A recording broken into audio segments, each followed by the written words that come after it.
Tonight on Connecticut's news station, a brutal bus attack caught on camera.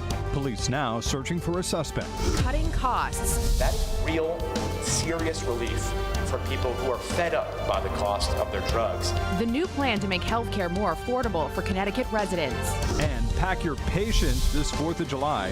What travelers can expect for the holiday weekend. Another unsettled day tomorrow with showers and storms, but improvement for the end of the week. What that means for the weekend ahead. Plus, a pizza proposal causes pandemonium. Give us pizza or give us death. Outrage over new oven standards as pizzerias struggle to keep business alive. Now at 6, this is Fox 61, Connecticut's news station. Good evening. Thanks for joining us here for the Fox 61 News at 6. I'm Sarah Sanchez. And I'm Ben Goldman, alone on a bus and violently attacked by a stranger. That was the case last month in Bristol. Tonight, we're getting a look at the disturbing video showing the moment a woman was attacked.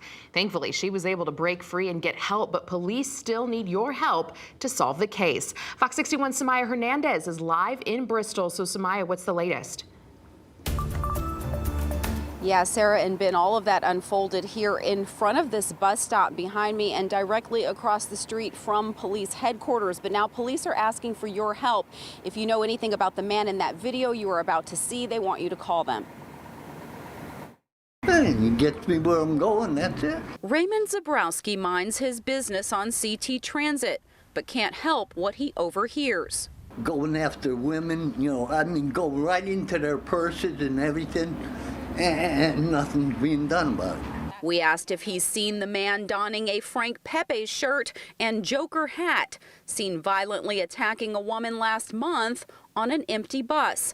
Zabrowski says he's never caught a bus on West Main Street while a driver was away. There's always somebody there. Tuesday, Bristol police released this video showing the moment a man is seen crouched to his knees disturbing a fellow passenger, following her to the front of the bus and hitting and punching her violently until she escapes and he puts his headphones back on. I feel horrible for her, and I certainly hope they catch him. The attack happened on May 18th. Tiana Durham says it's why she won't let her children ride public transportation. With no bus driver, someone shouldn't be sitting there then. It's not fair to other people, but it's not fair that someone has to be attacked. The woman eventually sought help. Police say she does not know the attacker, but Durham says Bristol has a larger homeless problem that also causes safety concerns. People can't even go to the parks safely because those people are lingering in the parks. CT Transit rides were free through April under a state-sponsored program. Officials say homeless people from across the state came to Bristol shelters during the day. Recent downtown developments, including a 104-unit apartment with retail space in front of this bus stop, could soon displace temporary residents. Again, if you know anything about the man in that video, contact Bristol Police. I'm Samaya Hernandez, live in Bristol for Connecticut's news station. All right, Samaya, thank you. A Torrington bus driver is facing charges in connection with a deadly crash. 63-year-old Lisa Kralicki turned herself in yesterday. She's accused of hitting a motorcyclist while making a left turn back in September. Zachary Sechin of Winstead died after that crash.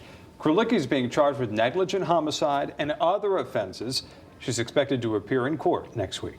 Turning to the weather now, drier today after storms last night. Did you hear him? I did hear him. Yeah, He came down. Meteorologist Ryan Breton joining us now. I think it'd be tough not to hear him. Hi, Ryan. I know. It was very noisy as those came through last night. Better sleeping weather tonight, but we do have another chance for storms coming up late tonight into tomorrow. Right now, it's cloudy in most spots. Temperatures are in the 70s, and it is muggy. A lot of action to our west, again, with a lot of lightning. Most of this action will hold off until tomorrow, but there could be a shower or thunderstorm that develops later on tonight. Radar locally right now is scanning the sky clear. We have one shower moving out of Enfield and Windsor Locks. That's now headed up into western Mass. So we'll go through the evening. An isolated shower is possible, but it's otherwise a cloudy and muggy night with temperatures in the 60s to around 70. Now toward daybreak tomorrow, there could be a couple of showers and maybe even a rumble of thunder developing, particularly in the eastern half of the state. Then this action will go up into Massachusetts. We'll get a break midday tomorrow with some hazy sun, and then showers and thunderstorms will refire tomorrow afternoon Not expecting severe weather, but there will be heavy rain, thunder, and lightning again in any of these storms. And the best chance is farther inland. I think southeast Connecticut may miss out on this second round of storms tomorrow. There is better news in the forecast, looking drier for Thursday and Friday. I'll be back to talk much more about that and the weekend, too, coming up. Right. Never too early to talk about the weekend. Thank you, Ryan. Norwalk police say a body has been pulled out of the Norwalk Harbor. The death is now under investigation. A boater spotted that body around 9 a.m., and so far the body has not been identified. The preliminary investigation does not show signs of obvious injuries, but the medical examiner will look at cause of death. Yale police are investigating an attempted robbery and assault involving a student. Police say it happened at the Grove and Temple Streets around last night. The victim told officers they were confronted by 3 teens who demanded money and struck them on the head. The victim was taken to the hospital. Anyone with information should contact police. Wallingford police looking for the suspects who attempted to steal mowers from a business. Police sharing these photos of the suspects. They say the 3 suspects tried to take the mowers from the Iron Horse Equipment on South Turnpike Road early yesterday morning, but did not succeed. Police say any information leading to identifying the suspects will be rewarded. State leaders say health care will soon get more affordable for people in Connecticut. This morning, Governor Ned Lamont signed a bill he says will reduce health care costs and improve the delivery of care for residents. Fox 61's political reporter Emma Wolf-Horst joins us now in studio with details on that. Emma. Yes, Sarah. Ben, this bill contains a lot of provisions all aimed at lowering health care costs. But state leaders at today's bill signing say this new law is just a first step. My mom, who never had health insurance, would be begging that pharmacist to see if there was an alternative because she just couldn't afford the drug that he was prescribing to her. Tuesday, Governor Lamont signed a new law he hopes will help people like Scanlon's mom. Connecticut has the best health care in the world, but it only works if you can afford it. One of the main provisions of this legislation making Connecticut the 4th state to implement a drug discount card program. That will be a significant savings to the men and women of Connecticut who right now are seeing their drug costs go up and up and up. The program will start in the early fall, and Scanlon says it's projected to save consumers 80% on generic drugs and 20% on brand name. Too many people are faced with deciding whether they should put food on their table for their children versus filling prescription medications. The bill also creates a study into the relationship between pharmacy benefit managers and the cost of prescription drugs. But it's not just medications. The bill expands a ban on facility fees at hospitals and cracks down on anti-competitive practices. You have the right to know where you can get the very best value when it comes to, say,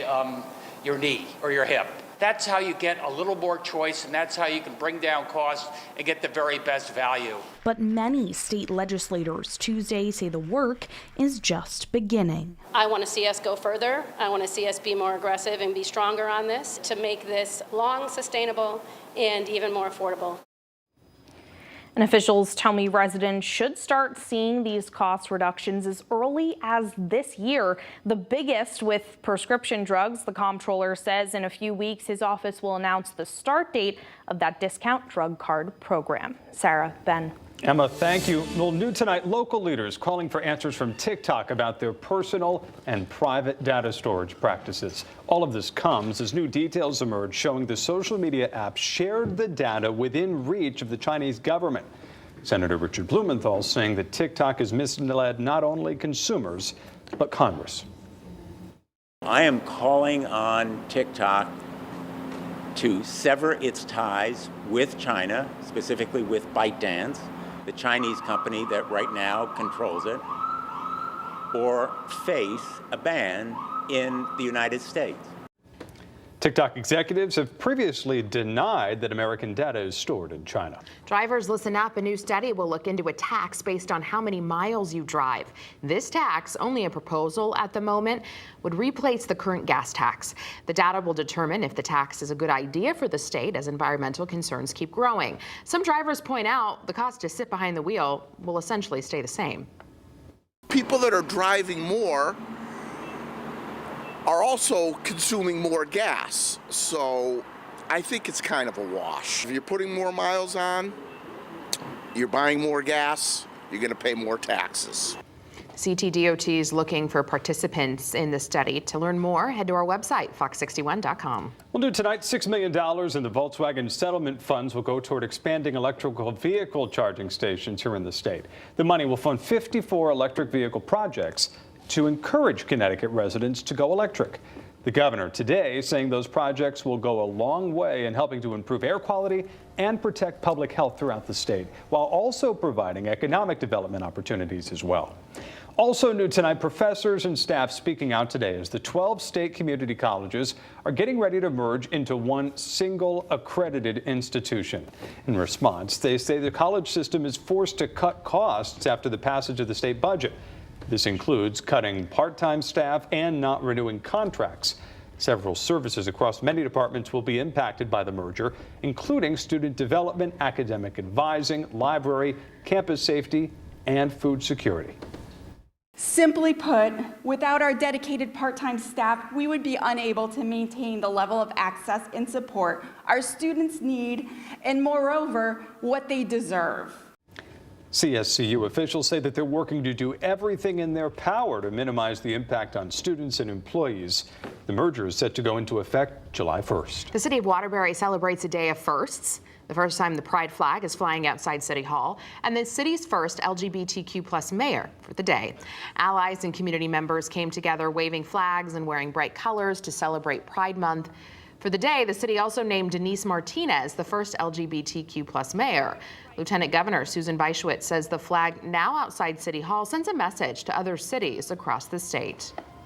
People may say, well, a flag is just a symbol.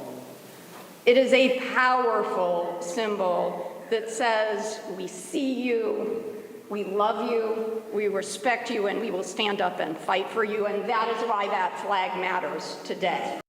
The city is also holding Pride events to end this Pride Month. Allies and community activists say they're continuing to make the city an accepting and welcoming place for everyone.